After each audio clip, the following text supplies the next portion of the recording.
Колега Милошовски, во основа овој закон треба да обединува како позицијата, така и опозицијата, како граѓаните македонци, така и граѓаните албанци и сите други од останатите етнички заедници. Но јас се прашувам одовде од ова место, прашувајќи ве вас истовремено, дали овој закон стварно обединува. Во овој изминат период овде, како дебатираме, овој закон изгледа стварно не обединува. Не обединува затоа што од едната страна имаме спротивставени ставови во однос на донесувањето и законските нормативи во поглед на донесувањето на овој закон. Од тој контекст сакам да кажам дека јас, а и сите вие овдека, предпоставувам сте избрани од народот.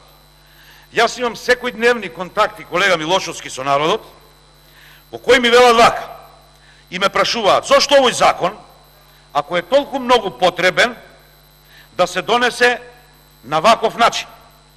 Имајќи во предвид дека веќе вакви закони се донесени во 2008 и 2011 година, додека ДУИ и ВМРО ДПМН беа во коалиција. И сега граѓаните реагираат.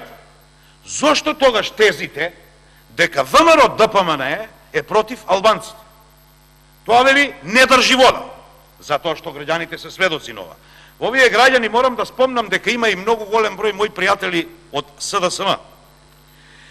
Понатаму вели, продолжи, тие се многу ефтини провокации и граѓаните повеќе не паѓаат на такви работи, туку бараат одговори.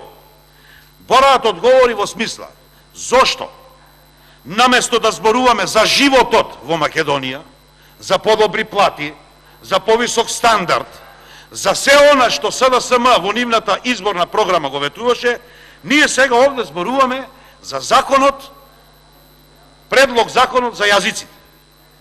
Од оваа говорница слушнавме многу од нас, од ВМРО, ДПМН и од коалицијата, и како збор, и во однос на реплики. Обвинувани сме, колега Милошовски, дека тоа било додворување или политички маркетинг. Ако самото донесување на овој закон не е политички маркетинг, тогаш јас не знам што е. Колегата Тунтев пред малку не рече дека имало потреба имало, и дај да гласаме, за да сме се растеретеле. Па ако има потреба, веќе колку дена овде дискутираме, ниеден од нив, еве ги се повлекоа, не ни ја објасни, не нам, на граѓаните на Република Македонија, огромната потреба. Значи нема потреба. Уште 2 секунди. Колегата Реджо овде спомна дека имал разговор со Осман Кадрил. Супер, но зошто интимен разговор? Значи потребна е експертска стручно мислење за да видиме дали овој закон е во рамките на Уставот или не е во рамките. Благодарам.